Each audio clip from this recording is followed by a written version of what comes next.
رزق دو طرح کے ہوتے ہیں، بسم اللہ ایک رزق جسمانی ہوتا ہے، ایک رزق روحانی ہوتا ہے۔ بعض اوقات کوئی دنیاوی اعتبار سے فقیر ہوتا ہے لیکن اخروی اعتبار سے امیر ہوتا ہے، اور بعض لوگ دنیاوی اعتبار سے امیر ہوتے ہیں، یہاں گاڑی بھی ہے، بنگلہ بھی ہے، گھر بھی ہے، ازداد اولاد بھی ہے، لیکن اخروی اعتبار سے اس سے بڑا کوئی فقیر نہیں ہوتا، کیونکہ دنیا کے رزق کو کمانے کے لیے خدا نے کوئی رکاوٹ نہیں رکھی۔ فرمایا لیس الانسان الا ما سعی، جو جتنی محنت کرتا ہے، کوشش کرتا ہے، اس کا صلہ خدا اسے ضرور دیتا ہے، چاہے وہ کافر ہو، چاہے وہ مسلم ہو، چاہے وہ منافق ہو، یہاں تک کہ وہ چور جو اپنی چوری میں محنت کرتا ہے اس کی محنت بھی ضائع نہیں ہوتی۔ یہاں پہ لفظ سعی و کوشش ہے، اب وہ سعی و کوشش کسی بھی فیلڈ میں کی جائے خدا صلہ ضرور دیتا ہے، لیکن جو اس کا نتیجہ ہوتا ہے وہ رزق یا دنیاوی ہے یا اخروی ہے۔ دنیاوی رزق کا نقص یہ ہے کہ وہ وقت کے ساتھ ختم ہو جاتا ہے، کہ مولا فرماتے ہیں جب موت آئی یہ رزق ختم ہو گیا۔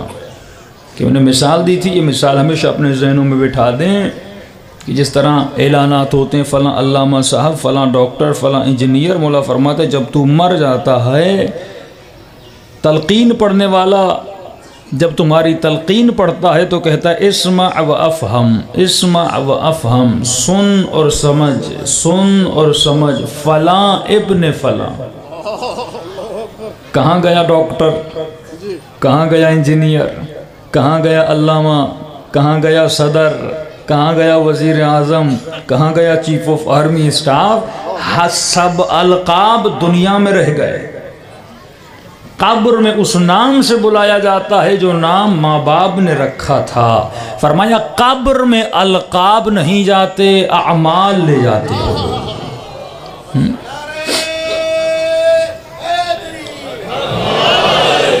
اور یہ فرش اللہم صلی علی محمد و آل محمد وعجل فرجہم، اور فرش عزا پر آنا یہ ہم رزق دنیاوی نہیں، رزق اخروی کمانے کے لیے آئے ہیں۔ جب تک انسان کو معرفت نہیں آتی، فرمایا تب تک اس کے دل میں توجہ پیدا نہیں ہوتی۔ ایک مقدمہ آپ کے سامنے رکھ رہا ہوں، پہلے فرش عزا کی فضیلت آپ کو بتا دوں جس پہ آپ جمع ہوئے ہیں۔ فرمایا جب بھی جہاں بھی جس بھی گھر میں، تعداد کی اہمیت نہیں ہے، 100 لوگ تھے، 5 لوگ تھے، 10 لوگ تھے، 1000 لوگ تھے، جب بھی جہاں بھی جس بھی جگہ پر فرش عزا حسین ابن علی بچھایا جاتا ہے تو فرمایا اللہ کے ملائک اس فرش عزا پر برکتوں کو لینے کے لیے آتے ہیں۔ جب یہ ملائک واپس جاتے ہیں تو وہاں پہ کچھ اور ملک ہیں، وہ ان ملائکوں کو کہتے ہیں کہ تم کہاں سے آ رہے ہو، تمہارے وجود سے ہمیں عجیب خوشبو آ رہی ہے۔ تو یہ کہتے ہیں ہم مجلس حسین ابن علی میں گئے تھے، تو یہ ملائک عرض کرتے ہیں پروردگارا، کیونکہ خدا کا لطف یہ ہے وہ کسی بھی اپنے موجود کو کسی بھی نعمت سے محروم نہیں رکھتا، کہ جس طرح مولانا بھی پڑھ کر گئے کہ جناب زہرا کی قبر کو چھپایا گیا، یہ دشمنوں کی شقاوت کو بیان کرنے کے لیے ہے۔ اتنا ظلم کیا، بی بی نے بیان کرنا چاہا، اپنی مظلومیت کو عیاں کرنا چاہا تاکہ میری قبر چھپی رہے، لیکن جب ایک عالم دین کہتے ہیں مولا ہم نے کیا قصور کیا کہ آپ نے ہمیں ثواب زیارت قبر جناب زہرا سے محروم رکھا، مولا فرماتے خدا کسی کو محروم نہیں رکھتا۔ اگر ثواب زیارت قبر فاطمہ حاصل کرنا ہے تو قبر معصومہ پہ چلے جاؤ۔ ہاں یعنی بندوں کو ثواب سے محروم نہیں رکھا، وہ کریم ہے، وہ لطیف ہے، وہ لطف کرتا ہے، یہاں تک کہ معصوم فرماتے ہیں جو تم پر مصیبتیں آ رہی ہیں، عذاب الہی اگر نازل بھی ہو وہ بھی اس کا لطف ہے۔ اس کی تشریح میں آتا ہوں، یہ ملائکہ کہتے ہیں خدا ہم نہیں جا سکے، ہم کیا کریں؟ تو اللہ کی آواز آتی ہے فرش عزا پر مجلس تو ختم ہو گئی، اے اہل آسمان زمین پر جاؤ، ابھی تک اس فرش عزا پر حسین کے عزاداروں کے قدموں کے نشان باقی ہیں۔ فرمائیے ملائک آتے ہیں اپنے پر آپ کی قدموں کے نشانوں سے مس کر کے جاتے ہیں، پھر ان کے وجود میں بھی خوشبو آ جاتی ہے۔ تو تصور کرو جو عزادار کے قدموں سے فیض لہا رہا ہے تو عزادار کا مقام کیا ہوگا؟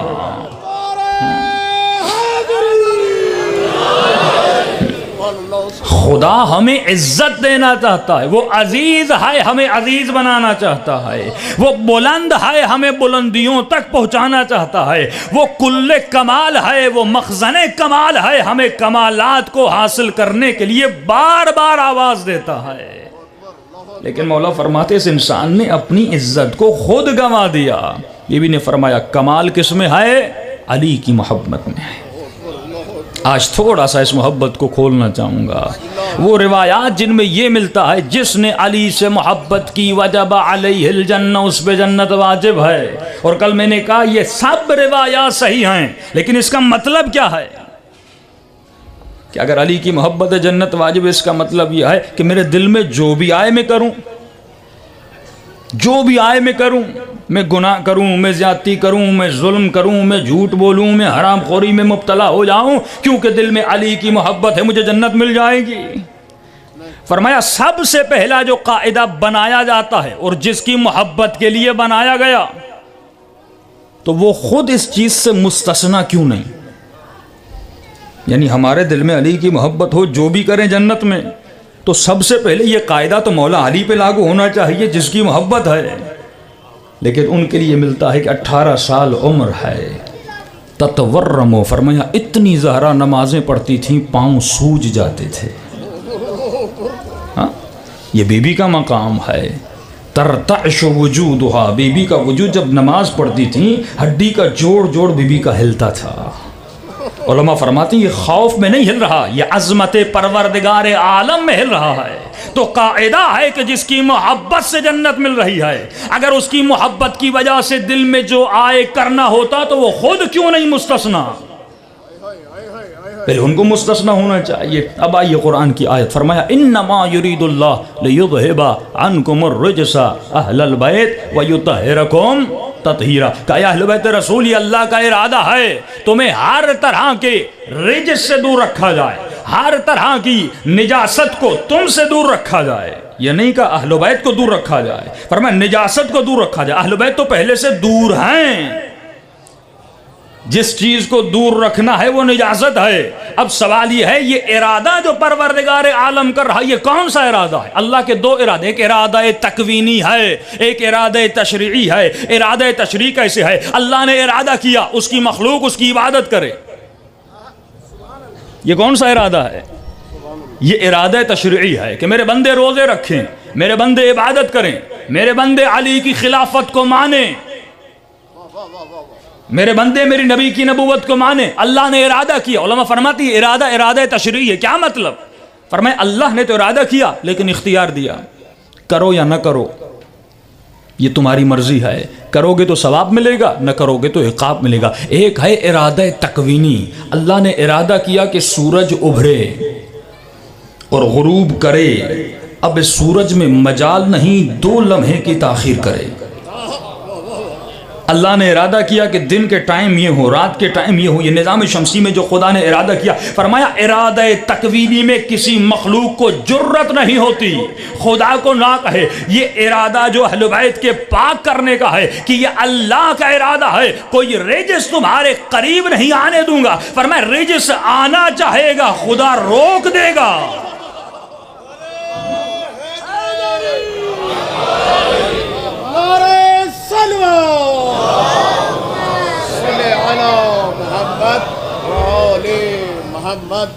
رجس ان کے قریب آنا چاہے گا، روکے گا کون؟ خدا روک دے گا۔ اب رجس کیا ہے؟ نگاہ حرام رجس ہے، لقمہ حرام رجس ہے، جھوٹ بولنا رجس ہے، غیبت کرنا رجس ہے، ظلم کرنا رجس ہے۔ اب فرمایا دیکھتے جاؤ جس جس میں یہ رجسانی عادتیں پائی جاتی ہیں خدا روکے گا، وہ اہل بیت کے قریب ہی نہیں جا سکتا۔ وہ یہ سمجھ رہا ہے کہ میں قریب ہوں، وہ دور ہے۔ محبت میں طاقت ہے جنت میں لے جانے کی، لیکن فرمایا اگر رجس ہے تو اہل بیت کے قریب بالکل نہیں جا سکتا۔ دوسری علمی اصطلاح، ایک ہے مقتضی، ایک ہے مانع۔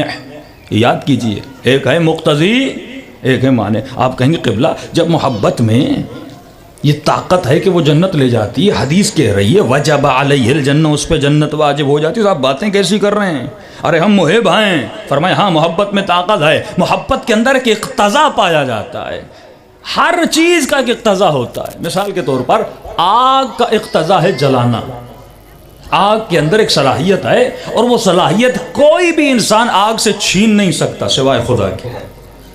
آگ کے اندر ایک صلاحیت ہے جلانا۔ اگر یہ میرے ہاتھ میں کاغذ ہے، یہاں پر آگ جل رہی ہے، اگر یہ کاغذ آگ کے قریب جائے گا وہ اقتضا پورا ہوگا، یہ کاغذ جل جائے گا۔ لیکن اگر یہ کاغذ آگ سے دور ہوگا یہ کاغذ نہیں جلے گا، آگ اپنی جگہ موجود ہے۔ تو ایک ہے اقتضا جس میں جلانے کی صلاحیت ہے، جو صلاحیت پروردگار عالم نے رکھی ہے۔ دوسری چیز ہے مانع، جب تک مانع ہے کاغذ نہیں جلے گا۔ مانع کیا ہے؟ دوری۔ جب مانع ہٹ جائے گا، یہ کاغذ قریب ہو جائے گا تو کاغذ جل جائے گا۔ فرمایا ہماری محبت کا اقتضا ہے کہ یہ سب کو جنت لے جاتی ہے، لیکن جب مانع نہ ہو، اگر رکاوٹ ہے تو تم محبت کے قریب نہیں آؤ گے، جب قریب نہیں آؤ گے یہ جنت میں کیسے لے جائے گی؟ اب معنی کیا ہے؟ کبھی معنی جھوٹ بن جاتا ہے، کبھی ظلم بن جاتا ہے، کبھی نگاہ حرام بن جاتی ہے، کبھی کسی یتیم کا مال کھانا ہو جاتا ہے، کبھی حرام خوری ہو جاتی ہے۔ فرمایا سب جنتی بن سکتے ہیں، لیکن شرط یہ ہے کہ موانع کو ہٹایا جائے، جنت کو لیا جائے۔ ہاں اب جنت سے دور نہیں ہے۔ اللہم صلی علی محمد وآل محمد عجل فرجہم۔ ان موانع کو ہٹانا ہے۔ اگر موانع کو، یہ کیسے ممکن ہے؟ یہ کیسے ممکن ہے؟ کیونکہ وہ سمندر طہارت ہیں، اہل بیت بحر طہارت ہیں، وہ طہارت کا سمندر ہیں۔ مجھے یہ آپ بتائیے کیا یہ ممکن ہے کوئی دریا میں جائے اور اس کا بدن گیلا نہ ہو؟ کوئی پانی میں جائے اور میلاپن ابھی تک بدن پہ باقی ہو؟ فرمایا بالکل اسی طرح ممکن نہیں کوئی اہل بیت کی طہارت کے سمندر میں جائے اور نجس رہے۔ یہ محبت ہور کی طرح انسان کو پاک بنا دیتی ہے۔ مالک اشتر، علی کے چاہنے والے۔ میں نے کل دلیل دی تھی، میں نے کہا کوئی ایک مثال مجھے تاریخ سے لا کر دکھائیے جہاں پہ یہ ثابت ہو کوئی تھا جو اہل بیت کے قریب تھا اور اس میں نجاست پائی گئی ہو۔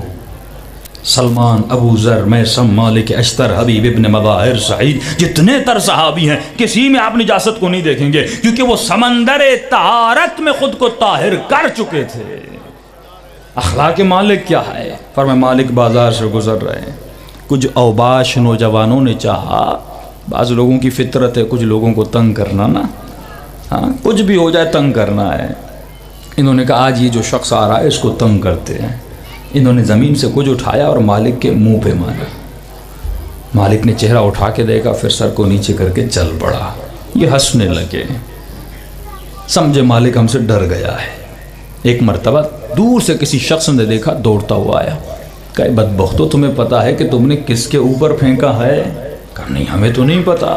فرمائیے علی کے لشکر کا سپہ سالار مالک اشتر ہے۔ اب جیسے نام سنا بدن کانپنے لگا۔ اس کا مطلب جب معرفت آتی ہے تو خوف بھی آ جاتا ہے۔ معرفت خوف کو پیدا کرتی ہے۔ جو خدا سے ڈر نہیں رہا اس کا مطلب معرفت نہیں آئے، جو علی کی اطاعت نہیں کر رہا اس کا مطلب معرفت نہیں ہے۔ اگر معرفت ہو تو خوف آئے۔ یہ ڈرنے لگے، ارے مالک تو ہمیں اب بچھاڑ دے گا، فوج کے لشکر کا سپہ سالار ہے۔ فرمائیے سب چلے مالک کے پیچھے۔ انہوں نے دیکھا مالک کہاں جا رہا ہے، آہستہ آہستہ آنے لگے، کسی موقع کی تلاش میں تھے۔ مالک معاف کر دینا، ہمیں جیل میں مت ڈالنا، ہمیں سزا مت دلوانا۔ ایک مرتبہ مالک سیدھا مسجد میں گئے۔ انہوں نے سمجھا شاید مالک وضو کے لیے رکے گا، لیکن مالک علی کا چاہنے والا تھا، دائم الوضو تھا۔ وضو کرنے کی ہمیں ضرورت پڑتی ہے، بار بار ٹوٹ بھی جاتا ہے، لیکن مالک وہ تھا جو دائم الوضو تھا، فوراً مسجد میں گیا، مالک نے نماز کے لیے اللہ اکبر کہا۔ انہوں نے کہا وقت نماز تو نہیں، مالک نماز کیوں پڑھ رہا ہے؟ کہ ٹھہر جاؤ، جب نماز ختم ہو جائے گی مالک کو کہیں گے مالک ہمیں معاف کر دے۔ پر میں مالک کی نماز ختم ہوئی، مالک فوراً سجدے میں گئے، آنکھوں میں آنسو بھر آئے، مالک رونے لگے۔ انہوں نے کہا یقیناً ابھی مالک ہمیں بد دعا دیں گے کہ ہم نے مالک کی توہین کی۔ کہا ارے مالک کو روکو۔ کہ اچانک آواز آئی، مالک نے کہا اے خدا، وہ تیرے خطا کار بندے تھے، میں نے ان کو معاف کر دیا، تو مالک کے گناہوں کو معاف کر دے۔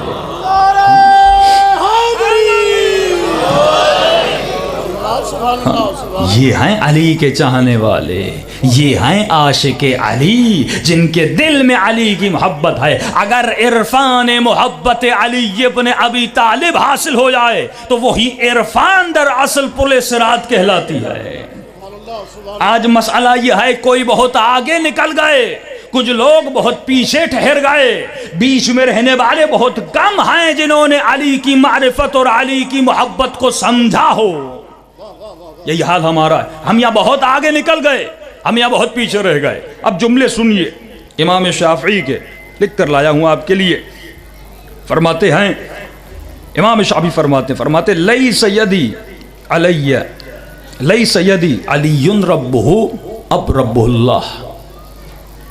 علی کی محبت میں بہت سارے لوگوں نے بولا ہے۔ امام شافعی فرماتے ہیں کہ مجھے آج تک سمجھ نہیں آیا کہ میرا رب علی ہے یا میرا رب خدا ہے۔ یہ کون کہہ رہے ہیں؟ امام شافعی کہہ رہے ہیں۔ یعنی امام شافعی دنیا سے چلے گئے، شک کی صورت میں گئے، ان کے ذہن میں اب بھی شک تھا، موت یقین والی نہیں تھی، شک والی تھی۔ اور میں کہوں گا اے امام شافعی، آپ کو پتہ بھی کیسے چلتا؟ اگر علی کے در پہ آتے تو پتہ چلتا، کیونکہ جس کے بھی در پہ جائیں شک و شبہات پیدا ہوتے ہیں، لیکن جب علی کے در پہ آتے ہو یہاں پہ یقین پیدا ہوتا ہے۔ جن شیعوں میں شک و شبہات کی اب بھی گنجائش ہے وہ سمجھ جائیں کہیں نہ کہیں کسی اور کے دروازے پہ پل رہے ہیں۔ علی کا دروازہ شک پیدا نہیں کرتا، یقین پیدا کرتا ہے۔ مولا آپ بتائیے آپ کا مقام کیا ہے؟ تو مولا فرماتے ہیں کفا بی عزن ان اکون لک عبدا، خدا علی کی عزت کے لیے یہی کافی ہے کہ میں تیرا بندہ ہوں، تو میرا رب ہے۔ نعرہ تکبیر، نعرہ رسالت، نعرہ حیدری۔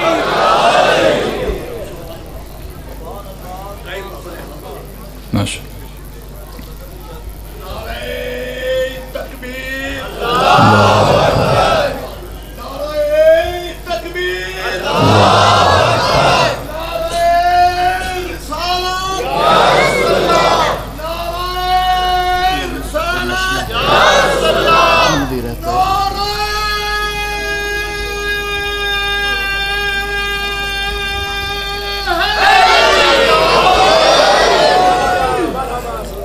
اب آپ کی مرضی، جو علی کے ماننے والے ہیں وہ علی کے راستے پہ چلیں، جو امام شافعی کے ماننے والے ہیں جو امام شافعی کے راستے پہ چلیں۔ کوئی چیز ہمارے مذہب میں انکلیئر نہیں ہے۔ علم کلام پڑھیے، عقائد کی کتابیں پڑھیے، معرفت حاصل کریے، صفات ربوبیہ کو پڑھیے، صفات سلبیہ کو پڑھیے۔ یہ تمام تر علوم کس کے لیے؟ یہ آپ کے لیے آئے ہیں۔ کسی شخص نے اپنی بیوی کو سیدہ کے دروازے پر بھیجا کہ جا کر سیدہ سے پوچھ کے آؤ کیا میں علی کا شیعہ ہوں؟ بیوی سے پوچھا گیا، اور بیوی سے بہتر کون بتا سکتی ہے کہ علی کا شیعہ کون ہے؟ جنہوں نے ولائے علی کے لیے اپنی جان کو قربان کیا وہی بتا سکتی ہیں نا۔ بیوی نے ایک روایت کے جملوں میں فرمایا جس نے ہماری کہی ہوئی بات پہ عمل کیا اور جس نے ہماری روکی ہوئی بات سے رک گیا، ہمارے چاہنے والے سے محبت کی، ہمارے دشمن سے نفرت کی، بی بی فرماتی اس سے ہم بھی راضی، اس سے خدا بھی راضی، اور یہ شخص ڈائریکٹ جنت میں بھی جائے گا، ہمارا شیعہ بھی ہے۔ کہیے جا کر اپنے شوہر کو بتا دو، قولی لا، یہ جا کر کہہ دو۔ یہ وہاں پہ صادقہ بی بی نے فرمایا جس نے ہماری کہی ہوئی باتوں پہ عمل کیا، جس سے ہم نے روکا رک گیا اور دشمنوں سے نفرت کی، محبوں سے محبت کی، ہاں وہ ہمارا شیعہ ہے اور یقیناً وہ جنت میں جائے گا۔ ایک مرتبہ یہ اپنے اعمال کو دیکھنے لگا، کیونکہ بی بی نے اس کی زوجہ کو کہا تھا اپنے شوہر کو جا کر کہو کہ وہ اپنے اعمال کو دیکھے، اپنی زندگی کو دیکھے، اپنے کردار کو دیکھے، کتنا اس نے ہمارا کہا مانا، کہاں پہ رکا، کہاں پہ گیا۔ ایک مرتبہ اس نے پورا اپنا الٹرا ساؤنڈ کیا کہ میں نے کیا کیا کیا، میں نے کیا کیا نہیں کیا۔ یہ اس کی بیوی کہتی ہے اچانک آہو بکا کر کے رونے لگا، سر کو پیٹنے لگا، ارے میں تو علی کا شیعہ ہی نہیں، میں نے اتنے گناہ کیے، میں نے اتنی خطائیں کی، جو بی بی کہہ رہی ہے اس پہ تو میں اترتا ہی نہیں، جو میزان زہرا بتا رہی ہے اس زاویے پہ میں تو مکمل اترتا ہی نہیں۔ ایک مرتبہ اس کی زوجہ دوڑتی ہوئی بی بی کے پاس آئی، آقا زادی میرا شوہر تو گر گیا، اس سوگ میں بیٹھ گیا جب اس نے اپنے اعمال کو دیکھا۔ کوئی ایسا عمل ہے جس میں اس نے آپ کا انکار کیا؟ کوئی ایسا عمل ہے جس نے کیا ہے؟ یعنی تمام تر اعمال ایسے نہیں ہیں جس میں آپ کی مانی ہو۔ بی بی اس کا کیا ہوگا؟ وہ تو رو رہا ہے میں علی کے شیعوں میں سے نہیں ہوں۔ بی بی فرماتی ہیں لیس کذالک، ایسا نہیں ہے۔ فرماتی شیعہ الگ ہے، محب الگ ہے، شیعہ نہیں محب تو ہے۔ کبھی بھی وضاحت کریے کیا مطلب؟ فرمایا وہ جو میں نے بتایا تھا وہ شیعہ کا مقام تھا، جو خود بھی جنت میں جاتا ہے کسی اور کو لے بھی جاتا ہے۔ یہ روایت مرزا قمی کی ہے۔ فرمایا کسی شخص کو یہ شک ہوا، ڈاؤٹ ہوا کہ جناب معصومہ قم کا اتنا مقام کہ علماء عرفاء بی بی کی قبر پہ جاتے ہیں اور کہتے ہیں یا فاطمہ اشفعی لنا فی الجنہ۔ کچھ ایسے امام زادے ہیں جن کی زیارت کی تعلیم معصوم نے دلائی ہے، جناب عباس، جناب معصومہ قم، مختلف امام زادے ہیں تہران میں رہنے والے عزیز حسینی، چند امام زادے ہیں جن کی زیارتیں کس نے بتائی ہیں؟ معصومین نے تلاوت کیا ہے۔ اور یہ معصوم کی زبان سے جملہ نکل رہا ہے کہ جس نے بی بی سے شفاعت کی، یعنی جو بھی آئے تا قیامت فاطمہ قم اس کی شفاعت کر سکتی ہیں۔ اس کے ذہن میں شک پیدا ہوا کیسے ممکن ہے کوئی غیر معصوم اتنی طاقت رکھتا ہو کہ پوری کائنات کے شیعوں کی شفاعت کر سکے۔ ایک مرتبہ رات کو سو گیا، مرزا قمی کو خواب میں دیکھا، وقت کے بہت بڑے مجتہد تھے جو مرحوم ہو چکے، کہا تم کیا شک کر رہے ہو کہ فاطمہ شفاعت کریں گی؟ فرمایا میں تک و تنہا تمام تر اہل قم کی شفاعت کرنے کی قابلیت رکھتا ہوں۔ یہ اختیار تو خدا نے مجھے دیا ہے، تم فاطمہ کی بات کرتے ہو، یہ مقام تو شیعہ کا۔ بی بی نے کہا لیس کذالک، جو میں نے کہا تھا وہ شیعہ تھا۔ اب بی بی نے ایک اور معیار بتایا، فرمایا جس نے ہم سے محبت کی، ہمارے دشمنوں سے نفرت کی، لیکن دل میں محبت ہے، خطا کار بھی ہے اس کے ساتھ، گنہگار بھی ہے، لیکن یہ دو چیزیں اس کے دل میں آئیں، ہم سے محبت ہے، ہمارے دشمنوں سے نفرت ہے، یعنی تولا اور تبرہ اس کے دل میں ہے۔ بی بی فرماتے یہ بھی جنت میں جائے گا، لیکن شیعہ جنت میں جائے گا بغیر حساب و کتاب کے، محب بھی جنت میں جائے گا، بالآخر جنت میں جائے گا، اس پر بھی جنت واجب ہے، کیونکہ تولا اور تبرہ کا قائل تھا، اہل بیت سے محبت کرتا تھا، کبھی ان پہ جان بھی دیتا تھا، لیکن خطائیں بھی اس کے وجود میں تھیں۔ یہ بھی جنت میں جائے گا، لیکن تصفیے کے بعد، کیونکہ جنت پاک لوگوں کی جگہ ہے۔ یہ خدا کا مکمل ارادہ ہے کہ رجس کبھی اہل جنت کے قریب نہیں جا سکتا، اگر نجاستیں ہیں، جب تک تصفیہ نہیں ہوتا یہ جنت میں نہیں جائے گا۔ اب سوال پیدا ہوتا ہے، اللہ نے اختیار دیا، دیکھیے اگر کوئی چیز نجس ہو جائے، یہ میری ابا نجس ہو جائے، اب دو ہی چیزیں ہیں، یا میں خود پاک کروں یا زیغم بھائی کو دوں، یہ پاک کریں نا، توجہ ہی نہیں ہے، یا میں خود پاک کروں یا زیغم بھائی کو دوں، یہ پاک کریں۔ بی بی فرماتی اللہ نے اختیار دیا ہے ہمارے محب کو، یا وہ اپنی نجاستوں کو خود پاک کرے یا قیامت کے دن خدا پاک کرے گا۔ اگر تو پاک کرے گا وہ استغفار ہے، جب خدا پاک کرے گا وہ عذاب ہے۔ اختیار ہمیں دیا ہے، یا یہاں پر استغفار کر کے توبہ کر کے خود کو پاک کر کے جان چھڑا کے چلے جاؤ، کہ خدا آج کے بعد گناہ نہیں کروں گا، آج کے بعد خطا نہیں کروں گا، آج کے بعد ظلم نہیں کروں گا، آج کے بعد حرام خوری نہیں کروں گا، چند استغفار کے آنسو بہاؤ، توبۃ النصوح کر لو. فرمایا قیامت کے دن کوئی عذاب نہیں، یا خدا پاک کرے گا کہ تم پاک کر کے نہیں آئے. اب اللہ کی ڈیوٹی ہے وہ علی کے شیعے کو پاک کرے. اب اس کا انداز الگ ہے، وہ پاک کرتا ہے تو آگ کے ذریعے سے کرتا ہے. اس کا عذاب بڑا عجیب ہے. کہتا ہے میں نے تجھے مہلت دی تھی. مولا فرماتے ہیں اے ہمارے شیعو، اے ہمارے چاہنے والو، جب کبھی قبرستان میں جاؤ، قبروں میں سوئے ہوئے مردوں سے ایک سوال کرنا، اور اگر خدا ان کو زبان دے اور ان سے یہ پوچھو تمہاری آخری خواہش کیا ہے، یہ قبروں میں سوئے ہوئے مردے کہیں گے اے خدا ہمیں 1 گھنٹے کی مہلت دے، ہم تیری دربار میں توبہ کر لیں. یہ استغفار انسان کو دھو لیتی ہے، یہ توبہ کے آنسو وجود کو پاک کر لیتے ہیں. اس سے زیادہ بی بی کیا کہیں. اتنا راستہ ہمارے لیے کھول کر رکھا ہے کہ مومن اپنے وجود کو پاک کر کے قیامت کے دن ہماری دربار میں آنا. سید میر داماد فرماتے جب اس نوجوان نے خود کو نگاہ حرام سے بچایا، جب کسی خاتون نے دعوت گناہ دی، اس سید نے اپنی 10 کی 10 انگلیاں جلا دی تھیں. بہت پہلے میں نے یہ واقعہ آپ کے نظروں میں بیان کیا تھا. جب اس سید سے اس وقت کے بادشاہ نے یہ سوال کیا کہ سید تو نے اپنی 10 انگلیاں جلا دی، تو نے اپنے دونوں ہاتھ جلا دیے ایک گناہ سے بچنے کے لیے، کیوں؟ فرمایا سید زار و قطع رونے لگا.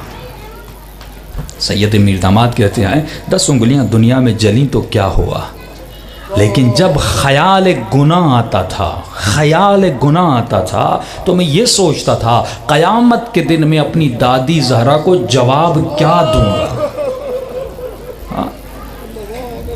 کس کو جواب دینا ہے؟ ان کا کھا رہے ہیں، ان کا گا رہے ہیں، لیکن قیامت کے دن جب بی بی پوچھیں، بی بی کی کیفیت بڑی عجیب ہوگی قیامت کے دن. کل ملتان میں کسی نوجوان نے خواب کی تعبیر پوچھی. بعض لوگوں پر اللہ عیاں کر دیتا ہے. کہتے قبلہ میں نے خواب دیکھا ایک بہت حسین جگہ ہے، ایک محل ہے، میں اس محل میں جاتا ہوں، اپنے رشتہ داروں کو دیکھتا ہوں. کہتا سر ان کے انسان والے تھے، دھڑ حیوان والا تھا. ہاں؟ اور قرآن کی آیت کی مجھے آوازیں آ رہی تھی اللہ نے اپنا وعدہ پورا کیا. یعنی یہ قیامت کا دن ہے کہ سب کو اٹھایا جائے گا، تمہارے اعمال کے ساتھ اٹھایا جائے گا. معاد جسمانی یعنی جو عمل تم نے کیا وہی جسم لے کر وہاں پر پیدا ہوگے. معصوم فرماتے ہیں علی کے شیعہ ہو، کہیں ایسا نہ ہو انسانی شکلیں بدل جائیں. قیامت کے دن جیسا اللہ نے دنیا میں بھیجا تھا ویسی شکل بچا کے وہاں پہ آنا. کہیں ایسا نہ ہو تمہاری شکلیں مسخ ہو جائیں تمہارے اعمال کی وجہ سے. ایک اور نقطہ آپ کے ذہن میں عرض کر دوں، اور یہ بہت باریک نقطہ ہے کہ زہرا کے دروازے کو کافروں نے آگ نہیں لگائی، مسلمانوں نے آگ لگائی. توجہ کیجئے ان جملات پر. طلحہ و زبیر کون تھے؟ 30 سال علی کا دفاع کرنے والے، 30 سال. بی بی کے دروازے کو آگ لگی، معترض تھے یہ لوگ، کبھی دفاع نہیں کیا ان کا، علی کے لیے لڑے، علی کے ساتھ تھے. یہاں تک کہ جن کے لیے مولا کہیں کہ جس کو لقب ملے سیف الاسلام، اسلام کی تلوار، لیکن ایک وقت آئے وہ علی کی طہارت سے دور ہو جائے. یہ انسان کیوں دور ہوتا ہے؟ کیونکہ ہمارے معیار الگ ہیں.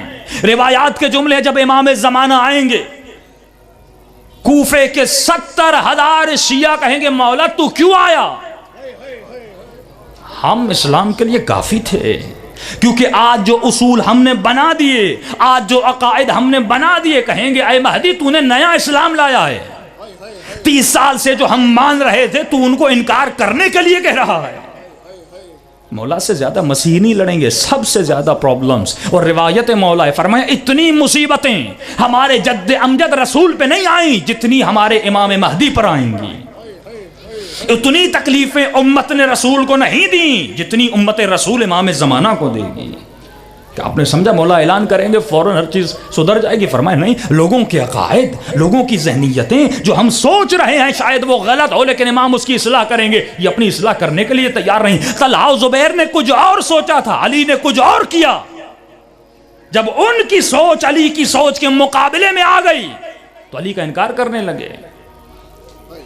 یہ پہلی حکومتوں سے جزیے لیتے تھے, یہ پیسے لیتے تھے. ارے ہم نے پہلے اسلام لایا, ہم نے جنگوں میں شرکت کی, ہم سیف الاسلام ہیں, ہمارا حق زیادہ بنتا ہے. جب علی کے پاس آیا, علی ہم نے آپ کی خلافت پر پہنچایا, ہم نے آپ کو حکومت پر پہنچایا, اچھا کیا چاہیے؟ علی حکومت چاہیے, صلہ چاہیے. لیکن مولا نے کہا جتنا میں ایک ایرانی عجم کو دوں گا اتنا ایک عرب کو دوں گا. علی کی نظر میں قوم و نسل کی کوئی اہمیت نہیں ہے. ان اکرمکم عند اللہ اتقاکم. اور یہ جملہ یاد رکھیے, قرآن قسم کھا کر کہتا ہے قد افلح من زکاہا, جس نے اس دنیا میں اپنا تزکیہ نہیں کیا فرمایا وہ جہنمی ہو جاتا ہے. کسی بھی منزل پر 30 سال علی والا ہو لیکن اگر تزکیہ نفس نہیں آئے طلحہ و زبیر بن جائے گا. یہ کب پتا چلتا ہے؟ فرمایا جب بالکل سوچ سامنے ٹھہر جاتی ہے. طلحہ و زبیر نے تزکیہ نہیں کیا تھا, حب ذات وجود میں تھی. وہ جو 30 سال زہرا کا دفاع کرتے رہے, علی کا دفاع کرتے رہے, جب وقت آیا وہی طلحہ و زبیر جنگ جمل میں کھڑے ہو گئے. کتنے یتیم علی کے ہاتھ پہ چھوڑے, کتنی بیوائیں علی کے ہاتھ پر چھوڑی, چند ہزار مسلمانوں کو شہید کروا دیا. کس کی؟ طلحہ و زبیر, حب ذات کی وجہ سے. کیوں مسلمانوں نے نبی کی بیٹی کو جلا دیا؟ حکومت کی خاطر. جب یہ چیزیں میری نظروں سے گزرتی ہیں تعجب سے انسان پریشان ہو جاتا ہے. یہی کوفے کے لوگ جب رات کو سفرے پر کھانا کھاتے تھے, فرمایا ان کا وطیرہ تھا, کہتے تھے یزید بڑا ظالم ہے, یہ شرابی ہے, یہ ظالم ہے, یہ بندر اپنے ساتھ رکھتا ہے. دو چیزیں یاد رکھیے, ایک ہے ظالم, ایک ہے ظلم, ایک ہے جھوٹا, ایک ہے جھوٹ, ایک ہے قاتل, ایک ہے قتل. یہ دو چیزیں بہت الگ ہیں. آج شاید کوئی ایسا مسلمان ہو جو یزید پہ لعنت نہ بھیجے, کہتا یزید بڑا ظالم تھا, لیکن مولا فرماتے ہیں ظالم پہ لعنت نہیں بھیجنی, ظلم پہ لعنت بھیجنی ہے. ظلم اور ظالم میں فرق ہے, جھوٹ اور جھوٹے میں فرق ہے. کیا فرق ہے؟ یہی کوفے والے بیٹھتے تھے کہ یزید بڑا ظالم ہے, لیکن یزید نے ایک ہی جملہ کہا, ابن زیاد نے کہا اگر حسین کو قتل کرنے نہیں جاؤ گے تو تم قتل ہو جاؤ گے. یہی لوگ حسین کو قتل کرنے گئے, خود ظالم بن گئے. اگر ظلم سے نفرت ہوتی,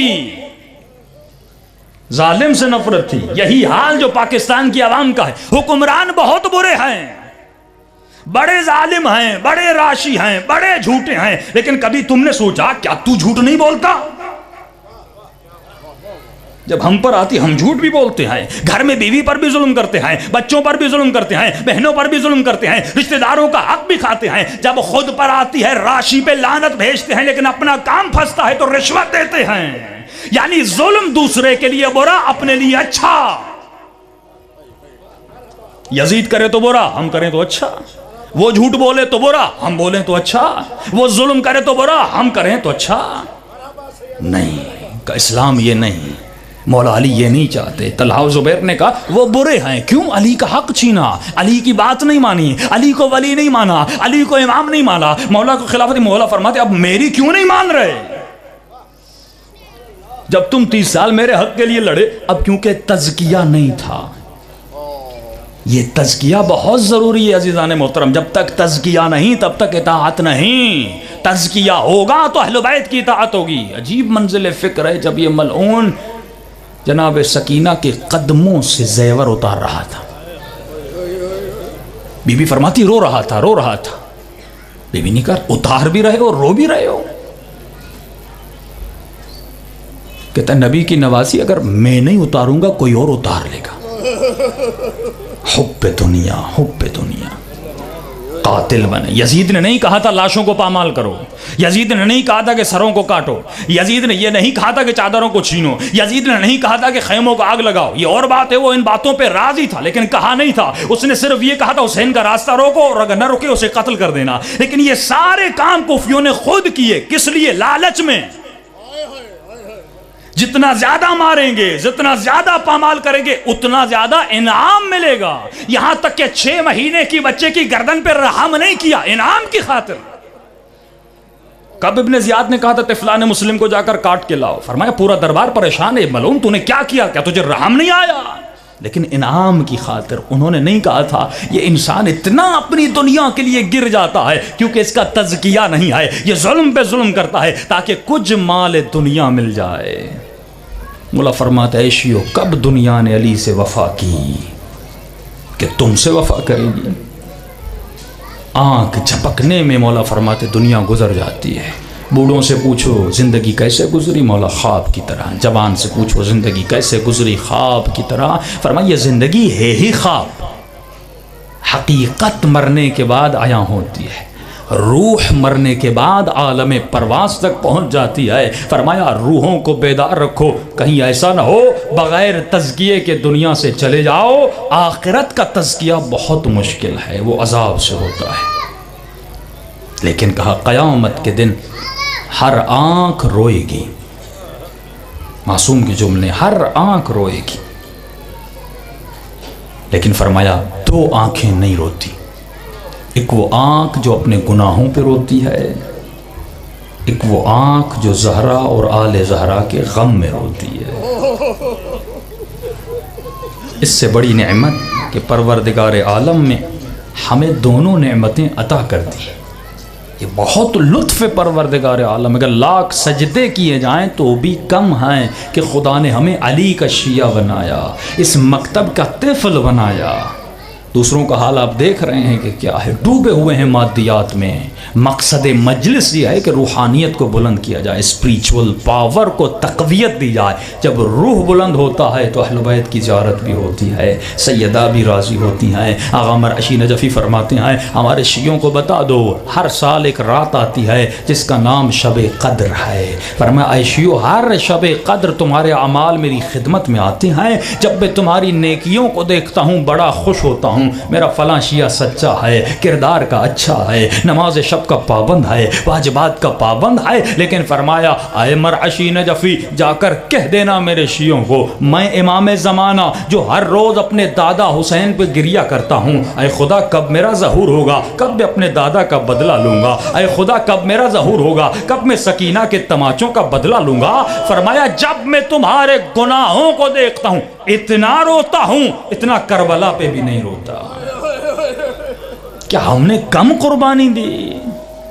کیا ہم نے دین پہ کم اپنی زندگیوں کو قربان کیا؟ خواتین سے لے کر بچوں تک اس اہل و عیال نے اپنی قربانیاں دی ہیں۔ فرمایا اب قیامت کے دن وہ شخص کیا منہ دکھائے گا اہل بیت کو جو برائیوں اور نجاستوں کے ساتھ آئے گا؟ میں کہوں مولا آپ نے خود فرمایا کہ لا تیأسوا من رحمت اللہ، کبھی خدا کی رحمت سے مایوس نہ ہوا کرو۔ ہم مجلس حسین ابن علی میں آ گئے اور آج کی مجلس کی نسبت جناب فاطمہ زہرا سے ہے، اور وہی امام رضا فرماتے اے شیعو یا بی بی کا واسطہ دیا نہ کرو، یا دو تو کسی بڑے کام کے لیے دیا کرو۔ مولا جنت سے بڑھ کر، ہدایت سے بڑھ کر، نجات سے بڑھ کر، سعادت سے بڑھ کر کون سی چیز ہوگی؟ کہ مولا کیوں فرمایا کیونکہ ہم اپنی دادی کا وسیلہ برداشت نہیں کر سکتے۔ بہت مشکل ہے اہل بیت کے لیے سب مل کے۔ اللہم صلی علی محمد وآل محمد، بلند آواز سے اللہم محمد وآل محمد، اللہم صلی علی وآل محمد، بلند آواز سے اللہم صلی علی محمد وآل محمد، اللہم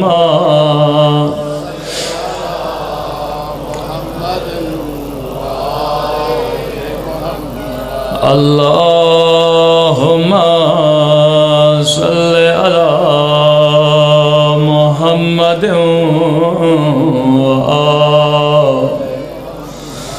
اے میرے اللہ تجھے واسطہ امام زمانہ کی فریادوں کا فرمایا حلال مشکلات بی بی کا نام، اس طرح بی بی کا نام لیجئے جس طرح کربلا میں زینب نے لیا تھا۔ سب مل کے بلند آواز سے یا زہرا یا زہرا یا زہرا، بلند آواز سے یا زہرا یا زہرا یا زہرا، آوازیں بہت کم ہیں، یا زہرا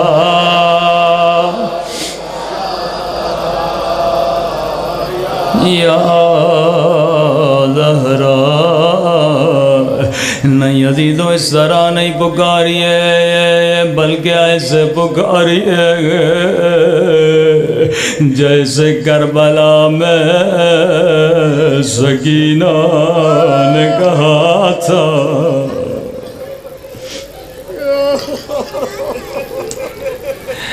ایسے یا زہرا کہیے جیسے کربلا میں حسین نے کہا تھا۔ فرمایا حسین کے سر پہ 7 ضربتیں چلی تھی، انبیاء موجود تھے، اولیاء موجود تھے۔ فرمایا جب پہلی ضربت چلی آدم نے کہا میں نہیں دیکھ سکتا،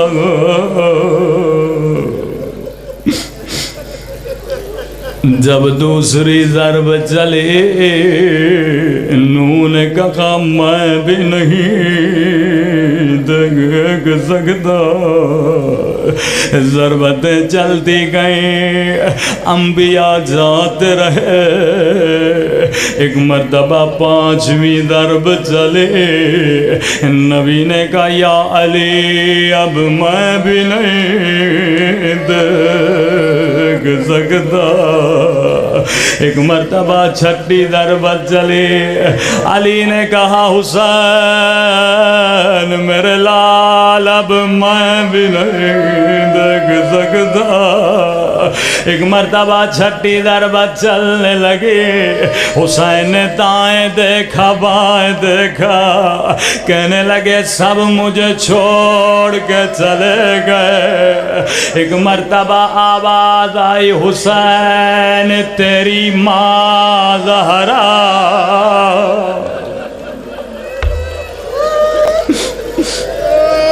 اللہ اکبر میرے اللہ۔ بی بی نے اپنا دامن پھیلایا، اللہ جانے کس حال میں کربلا آئی ہوں گی، یقیناً کمر پہ ہاتھ ہوگا۔ بڑی مظلومہ ہیں زہرا، سب مل کے بلند آواز سے یا زہرا یا زہرا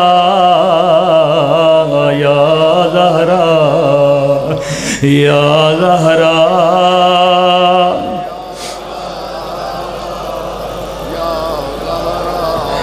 عزیزو ہر روز نماز عصر کے بعد امام زمانہ دعا کرتے ہیں خدا کب میرا ظہور ہوگا، کب میں اس ظالم سے بدلہ لوں گا جس نے میری دادی کے پہلو پہ آگ کا دروازہ۔ آج کس کو پرسہ دینے آیا ہے؟ اپنے آقا، اپنے مولا، اپنے محبوب کو پرسہ دینے آیا ہے۔ امام زمانہ آیا، ہم بڑے گنہگار ہیں، ہم بڑے خطا کار ہیں، لیکن ہم عاشق زہرا ہیں۔ مولا قیامت کے دن ہماری شفاعت کرنا، آپ کے علاوہ ہمارے پاس کوئی وسیلہ نہیں ہے۔ مولا اس درد بھرے لحظے کا واسطہ، جب آگ بھرا دروازہ گر رہا تھا اور بی بی فریاد کر رہی تھی، مسلمانوں مجھے پہچانو۔ میں کون ہوں؟ میں تمہارے نبی کی بیٹی ہوں۔ بڑی مصیبت آئے کہ علی نے فرمایا کاش اس دن سے پہلے علی مر کیوں نہیں گئے۔ میرے چھٹے امام فرماتے جب آگ کا دروازہ گرا، ملعون کا نام قنفذ تھا، ملعون نے دروازے کو آگ لگا دی، بی بی در اور دیوار کے درمیان تھی۔ فرماتی ملعون کیا تو مجھے نہیں جانتا؟ میں تمہارے نبی کی بیٹی ہوں۔ یہ وہی دروازہ ہے جہاں میرے بابا سلامی دیا کرتے تھے۔ اس گھر میں جنت کے جوان رہتے ہیں۔ لیکن ملعون نے جواب دیا وَإِن، اگر حسن ہے پھر بھی جلائیں گے، اگر حسین ہے پھر بھی جلائیں گے۔ فرمایا دروازے کو آگ لگ گئی، ملعون دروازے کو دھکا دے رہے ہیں، جناب زہرا دروازے کو روک رہی ہیں۔ ایک مرتبہ ملعون نے اپنے قدموں سے دروازے کو ٹھوکر ماری، ایک مرتبہ زہرا در اور دیوار کے درمیان، فرمایا آگ بھرے دروازے میں ایک لوہے کا کیلا تھا، جیسے دروازہ گرا لوہے کی کیل بی بی کے پہلو میں گئے۔ اللہ اکبر، ایک مرتبہ بی بی زمین پہ گری۔